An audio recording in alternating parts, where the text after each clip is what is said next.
Growing up fat could definitely have its ups and downs. As a chubby kid myself, I definitely found myself in many situations defending me and my big belly peers with all my heart. But before we get into the downs, let's appreciate the ups of being on the big boy team. One thing I can say about growing up being a fat kid has taught me was that character development is a must see. I can't speak for all though, some niggas is just generational chubby.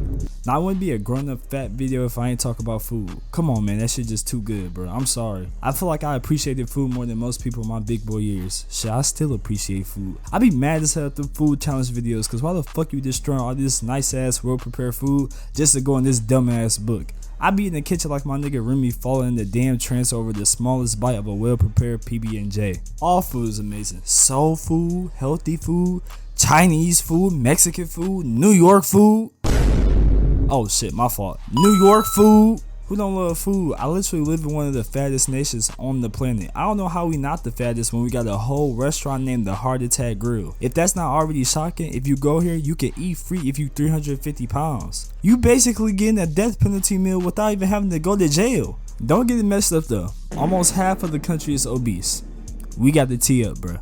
We have to. Fat people get way too much hate for eating good, bruh. To be honest, I blame this nigga. He just be making a mess everywhere. Really anybody that do mukbangs. Shame on them. They be putting a bad reputation on all my buffet assassins. And every friend group has the fat kid. And you don't even gotta be fat. You could just be bigger, taller, stronger, eat a little more than everyone else, and still be in good shape. That means nothing if you have a group of friends that are just a tad smaller than you. You have now been labeled fat. And with being the fat kid in the group, you will encounter a force that seems impossible to break. Roasting. Now, I'm not the one at all to talk about the negatives of roasting. If anything, I strongly support it and what it could do for a man. But that's for another video. Roasting the fat kid might be the easiest task in the world. As the fat kid in the group, it's like you had a constant war with everybody else and you just be chilling. You could be eating a salad. I know I don't see your fat ass trying to be healthy. You could simply just be trying to lose weight. Then you gotta make sure your roast be creative and way more out of pocket than everyone else's. Because most of the time, you just get hit with the same shit. Shut your fat ass up. I bet your fat ass got extra credit than lunch. I just know your stomach got 2 terabytes of storage. It's like niggas turn into Picasso when it comes to making fat jokes. And you hear the worst of these jokes at school. Let's start at the lunch table. Now I don't know about you, but I never went to a school where the lunch was just straight dog shit and a menace to my stomach. As long as the shit looked edible, I was taking that little motherfucker down. We don't waste food over here. Let me just cut to the chase. I will run to the lunchroom as a kid. Sometimes. Don't judge me, bro. School is a damn prison. Why am I arriving at school at 7 a.m. with no breakfast in my system and then assigned the last lunch of the day? What the fuck are the odds? So you damn right. As soon as that bell rang, I'm in that hole running hard as hell, trucking every innocent student in my way on some pure beast mode shit. Just to eat the spiciest chicken sandwich of mankind. And then regret it 2 hours later on the toilet.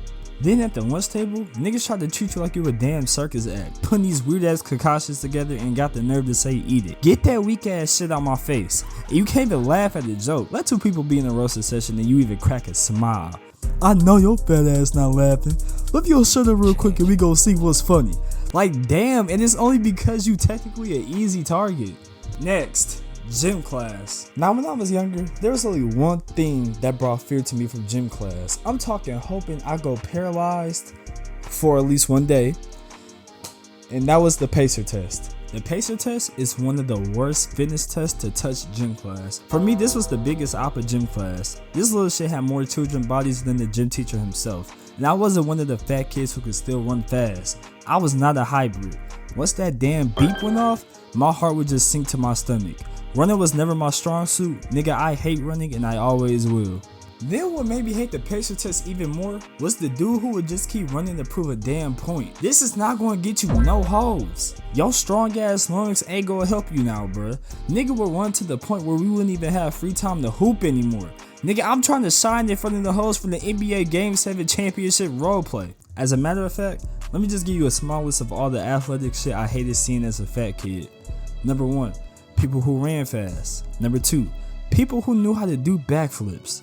Number 3, people who knew how to climb the monkey bars. Number 4, people who hogged the damn water fountain kissing all up on that shit. And from somebody who actually had bad asthma as a kid, you niggas who used to say, shit, I got asthma too, I'm just fine. I wish the worst for you in life. Next, the girls. If you a young chubby fella watching this part looking for some advice, shit, I'm sorry, you kinda fucked. I don't know, bruh. When you young, kids already cruel. I remember being so scared to talk to the girl, I was sucking my stomach just to approach one, so she don't see the big ass premature lean gut I got. By the way, don't suck your stomach in. I was risking my life for the hoes and wasn't scoring shit. I guess it just depends on confidence, especially when you got the chubby stage and you start hitting that shit called the gym. And like I said earlier about how growing up as a chubby warrior, everything you do is made fun of and you will probably expect it from your boys the most. Nah, a girl will join in on the shit and make everything worse. Let it be a giggle while your L ass mans make a joke at you and your heart will fucking disintegrate. Now we've pretty much talked about most of the negatives there are to growing up chubby, but I would be a terrible soul if I left out the best part it is to growing up chubby. Grandparents, especially a black grandmother. It's always good when you're at grandma's house because there's no doubt that you're gonna leave that house like Squidward when he broke into the Krabby Patty vault. But the persuasiveness of a black grandma gotta be studied. I could have ate a meal the size of the Last Supper. Granny is still going to ask me if I want some more. Now, as much as I appreciate this kind question, the answer is what can decide the fate of everything. If I say yes, I remain the little chubby shit I am, but I have food, and I look like an angel in my grandma's eyes, and I'm the best grandson ever. If I say no, then I'm the biggest disgrace to the fucking family, I'm still fat, no food, and granny sad. So I say yes. The fuck I look like letting food go to waste? What the fuck? I got a perfect attendance to any family function that involves food. And best believe I'm leaving with a twin tower of to-go boxes. Well, that's all for today. Let me know if you're a big boy down in the comments or any big boy struggles you had to go through when you were younger. I'll see y'all later. I'm STRESSIN, aka as far as stressing. Stay blessed, never stress. As far as for time, put the rest. And I'll see y'all boys later. I don't trust the bitches.